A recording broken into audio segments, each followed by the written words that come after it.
राधे कृष्णा। जय बोलो गंगा मैया की जय। जय बोलो आज की आनंद की जय। जय बोलो आज की आशीर्वाद की जय। जय बोलो हिमाचल पर्वत राज की जय। जय बोलो भारत माता की जय। हर हर गंगे जय मां गंगे। गंगे शरणम। அழகான கங்கை பல விஷயங்களுக்கு அவள் சாட்சி. ஆகாயம் ஒரு சாட்சி, பூமி ஒரு சாட்சி, காற்று ஒரு சாட்சி, சூரியன், சந்திரன், நீர், எல்லா சாட்சிகள் இங்கே. இது இல்லாதபடி மனசாட்சி, இது இல்லாதபடி அந்தர்யாமி சாட்சி. இதுக்கு சமமான ஒரு சாட்சி கங்கை. இதிகாச புராணங்களுடைய பல விஷயங்களை அவள் ரொம்ப அழகா பார்த்திருக்கிறாள். நிறைய பக்தர்களுடைய பக்திக்கு அவள் சாட்சி. பரதனுடைய புலம்பல், குகனுடைய ஹிருதயம், எவ்வளவு தூரம் பரதன் ராமனும் சீதையும் தங்கியிருந்த இடத்தை பார்த்து எத்தனை விஷயங்களை நுணுக்கமாக பேசுகிறான்னு பார்த்தோம். அப்போ என்ன ஒரு ட்ரைனிங் இருந்திருக்கும். அதாவது அவன் தெய்வ பிறவின்றதை விட்டுடுவோம், ட்ரைனிங். நீங்கள் கூட ஒரு விஷயத்தை நுணுக்கமாக ஆராய முடியும். நான் பார்த்துருக்கேன் நிறைய குடும்பத் தலைவிகள். ரொம்ப அழகு. ஒவ்வொருத்தருடைய டேஸ்ட்டு அவளுக்கு நுணுக்கமாக தெரியறது. கணவன், மனைவி, கணவன், பிள்ளைகள், வீட்டில் இருக்கக்கூடிய வயதானவர்கள், என்ன சமயத்தில் அவர்கள் எதை சாப்பிடுவார்கள். ரொம்ப பெரிய கஷ்டம் அது, ரைட்? சாப்பிட்ற நமக்கே சமயத்தில் தெரியாது, ஆனால் சமைக்கிறவர்களுக்கு எவ்வளவு நுணுக்கமான விஷயங்கள் தெரியறது. அந்த மாதிரி பள்ளிக்கூடத்து, அது இந்த சின்ன சின்ன கிண்டர் கார்டன் ஸ்கூல் டீச்சர்ஸ் ஒவ்வொரு குழந்தையும் எவ்வளோ அழகாக கவனித்து வைக்கிற. அது மாதிரி பெரிய கிளாஸ் இருக்கக்கூடிய பசங்களை ஹேண்டில் பண்ணக்கூடிய டீச்சர்ஸ். டீச்சர்னால் பொதுவாக ஆண் பால், பெண் பால் எல்லோரும் உண்டு. ஆனால் நம்ம பொதுவாக டீச்சர் அப்படின்னாலே பெண் அப்படின்ற மாதிரி தானே பேசிகிட்டு இருக்கோம். எத்தனை நுணுக்கங்கள். இந்த மாதிரி பாட்டு கற்றுக் கொடுக்குறவா எவ்வளோ அழகாக கவனித்து அந்த அவளுடைய குரல் எப்படி இருக்கணும், எந்த மாதிரி பாடணும், ரொம்ப அழகாக இருக்கும். அது மாதிரி நிறைய விஷயங்கள். அது மாதிரி இந்த ரோட் சைடு ஸ்டால்ஸ்லாம் வச்சுருப்பா, தள்ளு வண்டியில், கடைகள், ஏதோ ஒன்று. ஒவ்வொருத்தருக்கும் எவ்வளவு நுணுக்கங்கள் தெரிகிறது, அனுபவம். அப்போ இந்த வாழ்க்கையில் நீங்கள் விடாமல் ஒரு விஷயத்தை பண்ண பண்ண பண்ண பண்ண பண்ண அதை ஸ்ரத்தையோடு பண்ணும்பொழுது அதனுடைய நுணுக்கங்கள் கற்றுவோம்.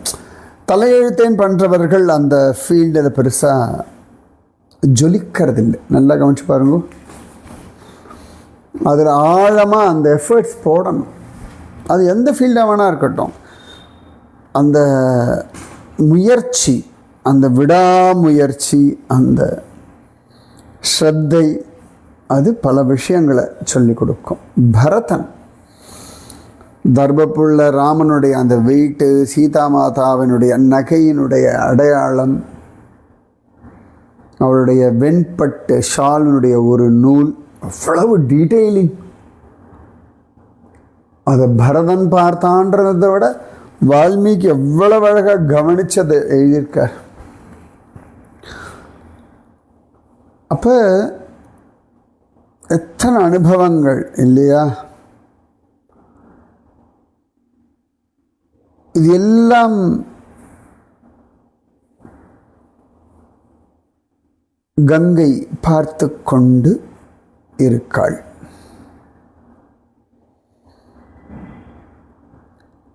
அடுத்து நம்ம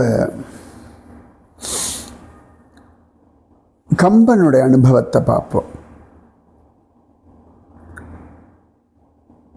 பரதனை கொண்டாடுறோம். உங்கள் குலத்தில் வந்த எல்லாருடைய புகழையும் தாண்டும்படியான புகழ் நீ ஆக்கிண்டாய் அப்படின்னு சொல்கிறான். அதுக்கப்புறம் சொல்கிறார், என இவை அன்ன மாற்றம் இயைவன பலவும் கூறி புனைகழல் புலவு வேர்க்கை புளிஞர் கோன் பொருயில் காதல் அணையவர்க்கு அமைவின் செய்தான் அவர்க்கு அன்பிலாதார் ராமன் மேல் நிமிர்ந்த காதல் வீரக்கழல்களை அடைந்த புலவு வேல்கை புலால் மனம் வீசக்கூடிய வேலை பிடித்த கையை உடைய புளிஞர்கோன் வேடர் தலைவனாக குகன் அழகான பல விஷயங்கள் சொல்லி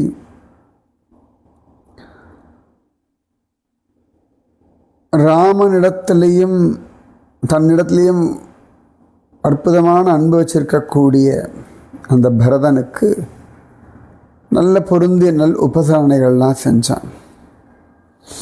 அவருக்கு அன்பு இல்லாதார் யார்? அந்த பரதனிடத்தில் அன்பு செலுத்தாதவர்கள் யார்? ராமன் மேல் நிமிர்ந்த காதல் நினைவு அருங்கொணங்கொடு அன்றோ. அதாவது இவன் ராமன் மேலே வச்சிருக்கிற அன்பை சொல்கிறதா, இல்லாட்டி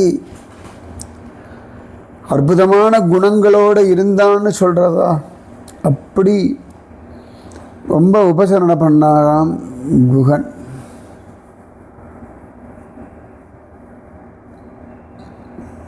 அப்போ இந்த குகனை பார்த்து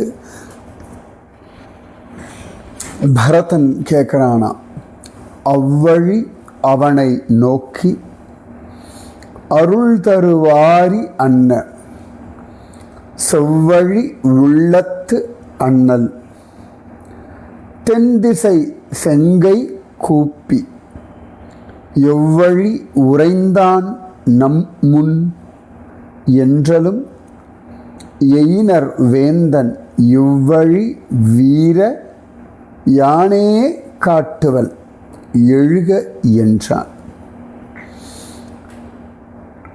அருள் தரு வாரி அன்ன கருணை பெருங்கடலுக்கு சமானமான நேர்மையான வழி செல்லக்கூடிய மனதை உடைய பரதன் அந்த சமயத்தில் குகனை பார்த்து, ராமன் தட்சிணம் பக்கம் தானே போகிறான், அயோத்தியாவிலேருந்து கீழே தானே இறங்கலாம், அதாவது தென் திசை தானே, அந்த திசையை பார்த்து கைகூப்பி எங்கே தங்கியிருந்த அண்ணன். உடனே அரச குகனா வேட அரசனாக குகன், வீரா வா, நான் உனக்கு காட்டுறேன், என் கூட வா அப்படின்னு அழிச்சுட்டு போகிறான். கார் என கடிது சென்றான் கல்லிடைப்படுத்த புல்லின் வார்சிலை தடக்கை வள்ளல் வைகிய பள்ளி கண்டான்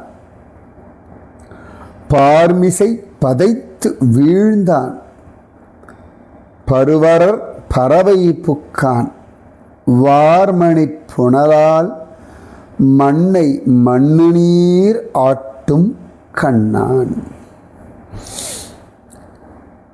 குகன் காட்டிய இடத்துக்கு பரதன் வேகமாக வந்தான். எப்படின்னா மேகம் போல, அதாவது ட்ரையாக இருக்க மேகம், மழை மேகம்தான்னு ஸ்லோவாக போகும். தண்ணீர் இல்லாத மேகம் பஞ்சு மாதிரி அப்படியே பறந்துட்டே இருக்கும் இல்லையா. ஒன்று, பெரிய காத்தடிக்கும் பொழுது மேகங்கள் வேகமாக போகும் இல்லையா. அதாவது இப்போ பரதன் அவ்வளவு ட்ரை ஆயிட்டானா, அதனால் காரென கடிது சென்றான். அவ்வளவு தூரம் வேகமாக போனானா. கல்லிடைப்படுத்த புல்லின் வார்சிலை தடக்கை வள்ளல் வைகிய பள்ளி கண்டான். வார்சிலை தடக்கை வள்ளல், அழகான அற்புதமான வில்லை கைகளிலுடைய நீண்ட கையுடைய ராமன் தங்கியிருந்த கல்லிடைப்படுத்த புல்லின் பள்ளி கண்டான். கல்லுக்கு இடையே போடப்பட்ட அந்த புல்லால் ஆன படுக்கையை பார்த்தான். பார்மிசை பதைத்து வீழ்ந்தான். பதறி அடிச்சுன்னு அப்படியே பூமியில் விழுந்துட்டான். பருவரல் பறவை புக்கான், துன்பம் என்னும் கடலில் புகுந்து வார்மணி புனலால் மண்ணை பெருகின்ற முத்துமணி போன்ற கண்ணீரால் பூமியை மண்ணு நீர் ஆட்டும் கண்ணான். அந்த பூமியில் அப்படியே இவன் தன் கண்ணீராலே அபிஷேகம் பண்ணான். அதாவது ராமன் படுத்த இடத்தை பார்த்து விழுந்த பரதன் அந்த இடத்துல அவன் கண்கள்லேருந்து வர கண்ணீர் அந்த இடத்தையே திருமஞ்சனம் பண்ணிடுத்து அப்படின்னு அனுபவமாக கம்பனுடைய வாக்கப்ப அவ்வளவு கண்ணீர். இயன்றது என் பொருட்டினால் இவ்விடர் உனக்கென்ற பொழுதும் அயின்றனை கிழங்கும் காயும் அழுது என அமுது என அழுது என அயின்றனை, அது அமுதா இருக்கணும் எனக்கு தெரிஞ்சு. அரிய புல்லில் துயின்றனை எனவும் ஆவி துறந்திலென் சுடரும் காசு குயின்று உயர் மகுடம் சூடும் செல்வமும் கொள்வென் யானே. தன்னைத்தானே நொந்து போறானாம்.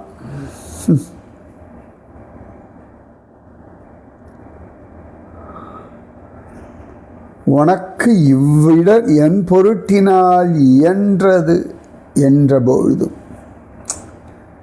ராமா உனக்கு இந்த வனவாசமாகிய துன்பம் என் காரணமாக உண்டாகியது என்று அறிந்த அந்த நேரத்திலையும் கிழங்கும் காயும் அமுது என அயின்றனை, இந்த கிழங்கு காயில் ஏன்னா அரண்மனையில் ஃபஸ்ட் கிளாஸ் விருந்து சாப்பிட்ற மாதிரி அமுது போல் சாப்பிட்டியா. அரிய புல்லில் துயின்றனை, படுக்க ரொம்ப கஷ்டமான புல் தரையில் எப்படி படுத்தாய். இவ்வளவும் தெரிஞ்சின்ற பிறகு கூட இன்னும் உசுறு போலையே. ஐயோ ஆவி துறந்திலன், என்ன மனசு எனக்கு. ராமனுக்கு என்னால் கஷ்டம், வனவாசம், ராமன் காயும் கிழங்கும் சாப்பிட்டான், ராமன் புல்லில் படுத்துட்டான், இவ்வளவும் கேட்டு உசுறு போலையே என்ன நான். இப்படியே போச்சுன்னா சுடரும் காசு கொயின்று உயர் மகுடம் சூடும் செல்வமும் கொள்வென் யானே. ஒளிவிடும் பொன்னால் செய்ய பெற்ற உயர்ந்த திருமுடி மகுடத்தை சூட்டிண்டு ராஜ்யத்தையும் ஆழ்வேன் போல இருக்கு. அதாவது தன்னைத்தானே நொந்துக்கிறான். இன்னும் எனக்கு உசுறு போலையே, இன்னும் மனசு ஐயோன்னு பதைக்கா உசுறு போயிருக்கணும். எத்தனை நேரத்துக்கு ராமனுக்கு ஒரு இவ்வளவு கஷ்டங்கள் தெரிஞ்ச பிறகு எப்படின்னு உயிரோடு இருக்க முடியும்? அவ்வளவு கேவலமான ஈனப்பிறவி ஆயிட்டேன். அப்புறம் என்ன, அப்படியே ராஜா அங்கே பட்டாபிஷி சூட்டிக்க வேண்டியது தான். நிறைய பேர் உண்டு இல்லையா, வெளியில் நிறைய வேஷம் போடுவா. அப்புறம் அவர் வருத்தப்படுவாரே, அவர் சொல் பேச்சு கேட்கணுமே, அதற்காக நான் இந்த ராஜ்யத்தை ஏற்றுக்கொள்கிறேன்னு வசனம் பேசுகிறா போல் அது மாதிரி ஆயிடுவேன் போல இருக்கே அப்படின்றான். என்ன வாக்கியம் பாருங்க கம்பனோடது. இதை கேட்ட கங்கை எப்படி பதறியிருப்பான் இல்லையா? தூண் தர நிவந்த தோளான் பின்னரும் சொல்லுவான், அந்நீண்டவன் துயின்ற சூழல் இது எனின், நிமிர்ந்த நேயம் பூண்டவன் தொடர்ந்து பின்னே போந்தவன் பொழுது நீத்தது யாண்டு என இனிது கேட்டான். எயினர்கோன் இதனை சொன்னான். தூண் போன்ற உயர்ந்த தோள்களை உடைய பரதன் பின்னரும் குகனை பார்த்து பேசுகிறானான். அந்நீண்டவன் துயின்ற சூழல் இது எனின், உயர்ந்த ராமன் உறங்கிய இடம் இதுன்னா, நிமிர்ந்த நேயம் பூண்டவன் தொடர்ந்து பின்னே போந்தவன், அந்த ராமனிடத்தில் உயர்ந்ததான அன்பு கொண்டு அவனை தொடர்ந்து பின்னாடியே வந்த லக்ஷ்மணன் பொழுது நீத்தது யாண்டு, பொழுது அவன் எப்படி கடத்தினான், எங்க என இனிது கேட்டான். ராமன் இப்படி படுத்தான்னா லக்ஷ்மணன் என்ன பண்ணா அப்படின்னு கேட்டான். இனிது கேட்டான். பரதனுக்கு அவ்வளவு அன்பா லக்ஷ்மணன் மேல. அப்ப குகன் கிட்ட கேட்ட குகன் பதில் சொல்றார், அல்லை ஆண்டு அமைந்தமேனி அழகனும் அவளும் துஞ்ச, வில்லை ஊன்றிய கையோடும் வெய்து உயிர்ப்போடும் வீரன் கல்லை ஆண்டு உயர்ந்த தோளாய் கண்கள் நீர் சொரிய, கங்குள் எல்லை காண்பளவும் நின்றான், இமைப்பிலன் நயனம் என்றான். கல்லையாண்டு உயர்ந்த தோளாய், அதாவது மலையெல்லாம் கீழே போகும்படியான உயர்ந்த தோள்களை உடையவனே, அல்லையாண்டு அமைந்தமேனி அழகனும், இருளை செதுக்கி உருவமாக பண்ணால் அப்படி இருக்கக்கூடிய ராமன். அவர் அல்லை ஆண்டு அமைந்த மேனி அழகனும் அவளும், யார் சீதா பிராட்டியும் துஞ்ச, அவள் 2 பேர் துஞ்ச, வில்லை ஊன்றிய கையோடும், அதாவது ரொம்ப நேரம் அப்படி நின்றுருந்தா இந்த கையில் ஒரு கம்பெல்லாம் வச்சுக்கோங்களேன், அந்த கம்பு மேலே இப்படி கையை வச்சுன்னு அது மேலே அப்படி தாடையை வச்சுட்டு அப்படி வேடிக்கை பார்ப்போம். உட்காந்தாலும் நின்றுட்டு இருந்தாலும் ரைட், அது தாங்கிறதுக்கு ஏற்ற மாதிரி ஊன்று, வில்லை ஊன்றிய கையோடும், கையில் வில்லெல்லாம் தயாராக இருக்குது, அது மேலே அப்படியே அந்த வில்லு மேலே அப்படி கையை வச்சுட்டு அதுக்கு மேலே தாடையை வச்சுட்டு இப்படி கங்கையை பார்த்துட்டு லக்ஷ்மணன் இப்படி யோசிச்சுட்டு இருந்தான். என்ன பியூட்டிஃபுல் டிஸ்கிரிப்ஷன் பாருங்க நம்ம கம்பனோட. இது இங்கிலீஷில் சொல்கிறதே தப்பு, எத்தனை அழகான வர்ணனை. வில்லை ஊன்றிய கையோடும், ஒரு பக்கம் ராமனும் சீதையும் படுத்துட்டுருக்க, அவன் வில்லை ஊன்றிய கையோடும் வெய்து உயிர்ப்படும், அப்படியே மூச்சு காத்து அவ்வளவு சூடாக வரதான், மனசெல்லாம் அவ்வளவு துக்கம். கண்கள் நீர் சொரிய, கண்லேருந்து தண்ணீர் வழிய, கங்குல் எல்லை காண்பளவும் நின்றான். இரவு முடிஞ்சு விடியலை பார்க்குற அளவுக்கு கண்கள் இமை கொட்டாமல் இமைப்பிலன் நயனம் நின்றான் என்றான். அப்படியே இல்லை ஊன்றி அப்படியே கங்கையை பார்த்துண்டு அழுதுண்டு அப்படியே நின்னா, தூங்கவே இல்லை. என்னத்தை சொல்றது? அப்போ அந்த லக்ஷ்மணனுடைய அன்பை கேட்ட பரதன் சொல்கிறான், என்பத்தை கேட்டமைந்தன் இராமனுக்கு இளையார் என்று முன்பு ஒத்த தோற்றத்தேமில் யான் என்றும் முடிவில்லாத துன்பத்துக்கு ஏது ஆனேன். அவன் அது துடைக்க நின்றான். அன்பத்துக்கு எல்லை உண்டோ அழகிது என் அடிமை என்றான். குகன் சொன்னதை கேட்டவன பரதன், ராமனுக்கு இளையார் என்று முன்பு ஒத்த தோற்றத்தேனில் யான் என்றும் முடிவில்லாத துன்பத்துக்கு ஏது ஆனேன். ராமனுக்கு தம்பிகள்னு சொல்லும்படியாக பிறக்கும் பொழுது ஒத்த தன்மையான பிறப்பை பெற்ற எங்கள் 2 பேரில் நான் ராமனுக்கு முடிவில்லாத துன்பத்திற்கு காரணமாயிட்டேன். அவன் அது துடைக்க நின்றான். என்னால் உண்டான அந்த துன்பத்தை துடைக்க ராமனோட நின்றான். அன்பத்துக்கு எல்லை உண்டோ? அன்புக்கு என்ன ஒரு எல்லை உண்டா? என் அடிமை அழகிது. நான் ராமனுக்கு பண்ணுற கைங்கரியம் அற்புதம் அப்படின்னு நான் அடிமையில் தாழ்ந்தேன், அவன் உயர்ந்தான் அப்படின்னு. என்ன அழகு பாருங்க. அது இந்த பொறாமை இல்லாத ஒரு மனசு, இதுதான் வேணும். அழகா இப்போ கண்ணனாலே கோபிகள் நிறைய அனுபவங்கள் கிடைக்கிறது, கண்ணனாலே தேவகிக்கு அனுபவம் கிடைக்கிறது, கண்ணனாலே யசோதைக்கு அனுபவம் கிடைக்கிறது. ஒருத்தர் மேலே ஒருத்தர் பொறாமை கிடைக்கிறது. ஓ பரவாயில்ல, அவள் நல்ல பக்தி பண்ணியிருக்கா, நல்ல அனுபவம் கிடைக்கிறது. அப்படிதான் இருக்கணும். எனக்கு ஒன்றுமே கிடைக்கிறது, அவளுக்கு மட்டுமே கிடைக்கிறது அப்படின்னா அப்போ இன்னும் அனுபவம் குறையும்.